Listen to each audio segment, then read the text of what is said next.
Vamos en este instante a contactarnos en vivo y en directo con Luis Pacheco. Él es especialista en Derecho Penal, con quien vamos a conversar sobre esta noticia muy importante que tuvo lugar el día de hoy, la entrega de Alejandro Toledo, el expresidente peruano, a las autoridades estadounidenses en el marco de un proceso de extradición. Estimado Luis, buenas tardes, gracias por estar con la audiencia en América Latina. Le saluda César García. Muy buenas tardes, César. Encantado de estar en tu programa y un saludo fraterno para toda América Latina. Bueno, ante el escepticismo de muchos que pensaban que esto no iba a ocurrir, aparentemente los espacios, las contingencias se le acabaron al expresidente Toledo y terminó entregándose el día de hoy. ¿Qué implica esto y qué va a suceder de aquí en adelante?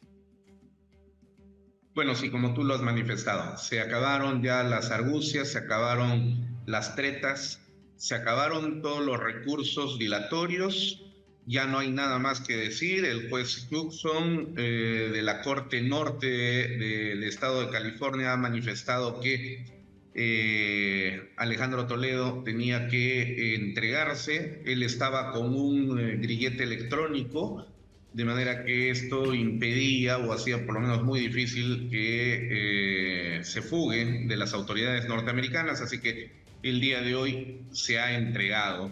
Ya se encuentra en este momento tras las rejas en manos de la US Marshal, que es la agencia de los Estados Unidos que se encarga de la persecución y custodia de ciudadanos extranjeros y que siendo fugitivos de la justicia, luego son repatriados a sus respectivos estados para que sean procesados.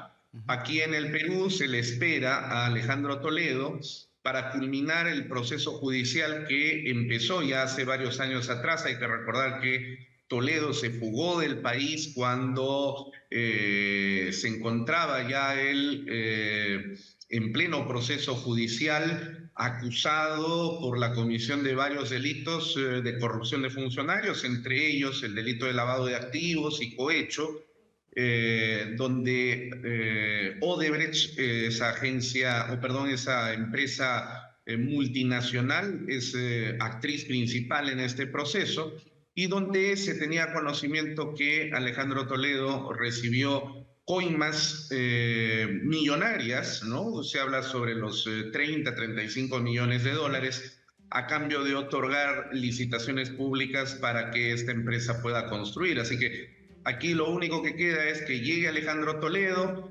y él rinda las declaraciones finales, está con orden de detención y finalmente se le imponga la sentencia, que es lo único que ya resta en este proceso, que ya está acabado y que no pudo terminar, dada la garantía constitucional de que nadie puede ser condenado en ausencia.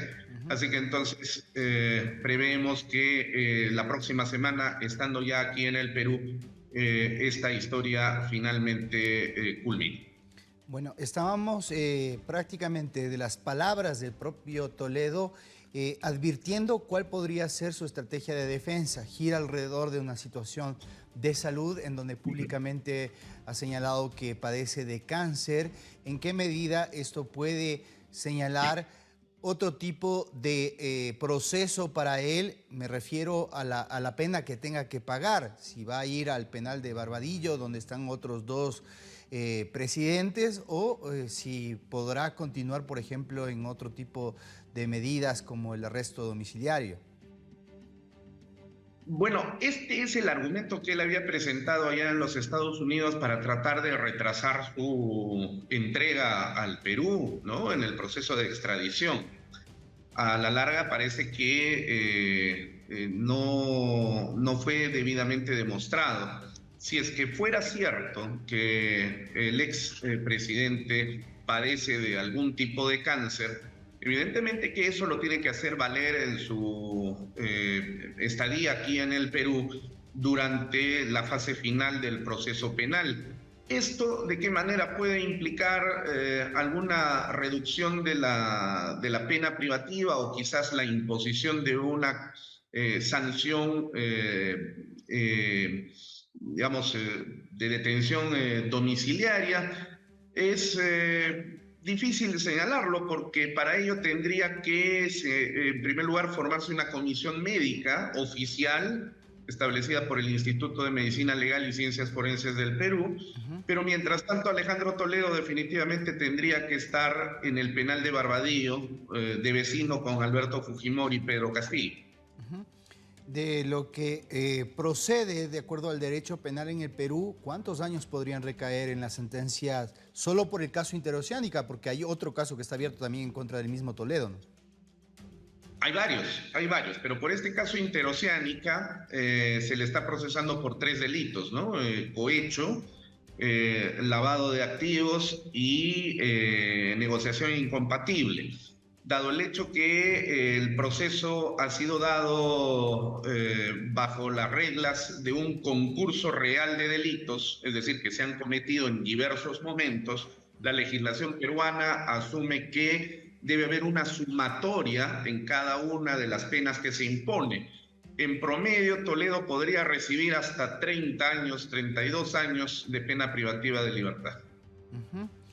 Quiero preguntarte, porque Odebrecht corrompió a todo el mundo, en realidad en la región, afectando a muchos países y a mandatarios. Pero, por ejemplo, en el caso de Toledo es mucho dinero, más de 30 millones solamente alrededor de un dignatario. ¿Cómo procede la justicia en el Perú sobre estos casos? ¿Hay un seguimiento del dinero producto de este proceso de corrupción para poder recuperarlo? Bueno, a ver, dos cosas ahí. En primer lugar, Toledo acaba de lanzar un mensaje a las autoridades judiciales del Perú diciendo de que él no ha recibido ni un solo dólar de dinero mal habido, pero sus propias palabras lo condenan. Hay una grabación de una conversación telefónica donde él, con groserías incluidas, señala o reclama dónde está el dinero y luego ya se concreta a través del recibo de esas coimas, esos cohechos, con un ex colaborador que él tenía, el señor Maiman, que ya falleció y que fue colaborador eficaz, y que luego como le decimos aquí en el Perú, se pitufeó, es decir, Se echó para se atrás. lavó, así es, efectivamente, a través de paraísos fiscales. Ujú. Ahora, en cuanto a tu pregunta, si es que hay posibilidad de hacer la recuperación del dinero. Bueno, la legislación peruana establece un procedimiento para la recuperación del dinero, ¿no? La pérdida de dominio. Pero lo curioso que tenemos nosotros aquí en el Perú es que este tema de Odebrecht fue utilizado políticamente por el ex presidente convertido luego en dictador del Perú tras el cierre del Congreso de la República de manera inconstitucional el 30 de septiembre del año 2019, me refiero al señor Martín Vizcarra, Ujú. y que unido a los grupos de la izquierda denominada caviar, es decir, esa izquierda farisea, esa izquierda acomodada e hipócrita del Perú, utilizaron el tema de Odebrecht para perseguir a los enemigos políticos, entre ellos Alan García, por ejemplo, que terminó suicidándose, ¿no? Ujú. Y con el manejo político de una fiscalía que fue manoseada y que hasta el día de hoy sigue teniendo algunos fiscales políticamente dirigidos y que son precisamente los que conducen el proceso de Odebrecht, se llegó a un acuerdo con esta empresa allá en el Brasil, un acuerdo secreto que hasta el día de hoy nadie conoce en el Perú ni en el Brasil, pero de donde se tiene que Odebrecht ha quedado completamente liberada como empresa y a nivel de sus funcionarios, como el señor Marcelo Odebrecht o el señor Jorge Simões Barata, entre otros, han quedado completamente liberados a cambio de supuestas delaciones premiadas que a la larga no han sido tales y que no han servido absolutamente para nada. De hecho, en el Perú hasta el momento seguimos en investigación y hasta ahora ni siquiera hemos pasado a juicio. Entonces, Luis, y este es un tema que me parece que al finalizar nuestra entrevista hay que rescatarlo, porque no solo pasa en el Perú, pasa acá en el Ecuador. Es decir, Odebrecht salió bien librada de este asunto, dijo, estos son los corruptos, y hasta ahora no hay un solo preso de Odebrecht. Tanta culpabilidad tiene el corruptor como el corrupto. Así es, efectivamente, ¿no? Y lamentablemente con este acuerdo ultra secreto, que solamente lo conocen los fiscales políticamente direccionados que siguen manejando este tema.